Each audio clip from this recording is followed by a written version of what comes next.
day I decided to pray this prayer. I said, God, make me less so that you can become more in me. When I began to pray that, I began to lose those things that were defeating me. Not just the addictions. This ain't all about some getting free from drugs. This is about everything that's coming against you. This is that heaviness. This is that anxiety. It's all of it. That's the stuff that, see, Scott Swanson is a friend of mine. A lot of you guys probably know him better than I do.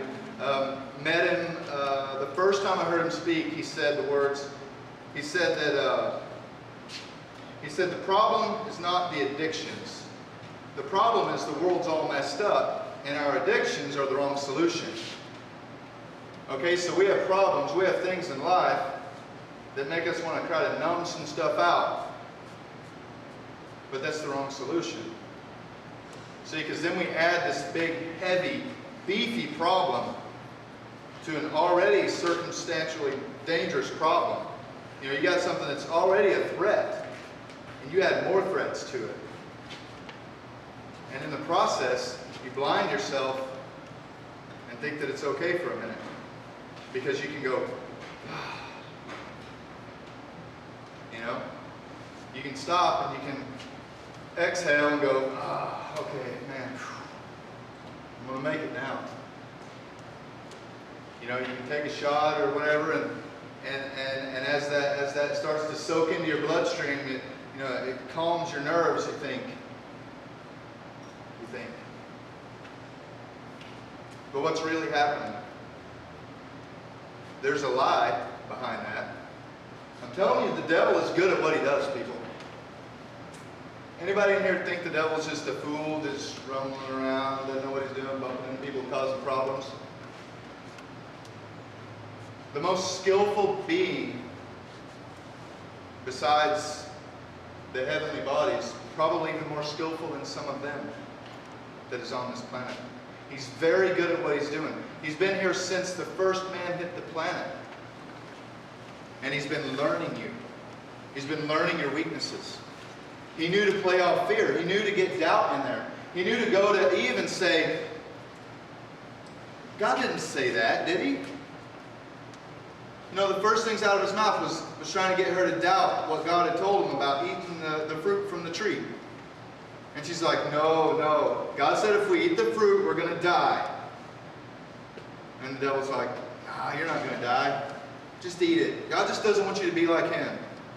He's a jerk like that. He just wants all the power for himself. Trust me, I used to live with him. See, this was his first contact with humans. Imagine how he's honed his skills over the couple of thousand years. He knows yourself. He knows your addictions better than you know them. He knows what you're going through. He knows the attacks that are going to come at your life that are going to make you run for cover. Even when you feel at your strongest, when you get to a point where you are overcoming things, he's already got another one in the chamber. He already knows what to slide in there next. See? But that's enough patting the devil's ego. That's enough patting the devil's ego. I want to talk about the power that Christ has given you. Okay, even though he's this skillful, even though he has the ability to take everything in your mind and use it against you, his only power over you is when you use it. He can't physically touch you. He can't do anything to you. He can convince you to hurt yourself. Who likes to be controlled by stuff? Raise your hand. Anybody? Anybody like to be controlled? I don't. Who likes to be controlled by something that's destructive? Still no one. You guys are either inactive or you're listening, one or the other. So, he wants to control you, and I'm telling you right now, I'm stubborn. And it doesn't always work out to my advantage.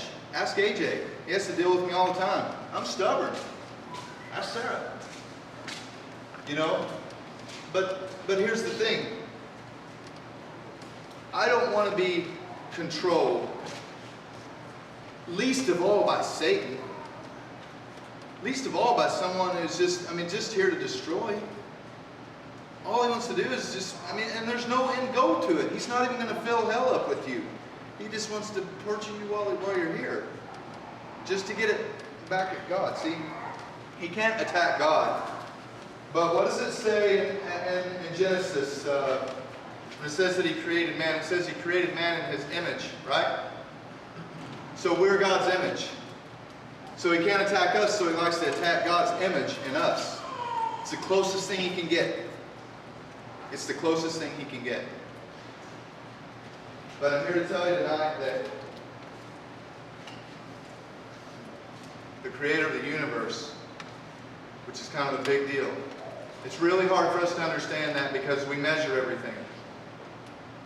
And I don't have a measurement for you tonight. I don't have a term that I can give you that will explain how majestic God is and how big of a deal he is. I'm sorry that I don't have that. I wish I did. I don't know if that word, if there was a word to describe it, it would probably destroy the tongue that spoke it. But here's the thing. He created you simply because he wanted a family. Because he wanted people to have a choice to love him. Not to be, not where they only knew one thing, where they just, they praise all day long, that's all they do on their faces. That's not why we were created. We were created with a choice. So that we could choose things that would give us pleasure, we could choose things that give us pain, we could choose God who gives us all of these spiritual blessings and eternal life, to boot. He created us for that purpose. He created us just so that we could so that he could have a personal relationship with us. Now that creator who not only created us, let's go back to the Garden of Eden one more time. Eve got tricked. She ate the apple. Let Adam eat the apple. Man fell. Boom. Face planted on the ground. So that was when man fell. That's when we lost something. We lost that intimacy with God. God, when he was looking for him, he said, "Where are you?" And they said, "We're hiding because we're naked." And God said, "Who told you you're naked? Who told you you were naked?" God was torn because before that point, they were able to stand in front of him openly. They were able to, without shame, without inhibition, they were able to just stand there. Not like this, not fearful.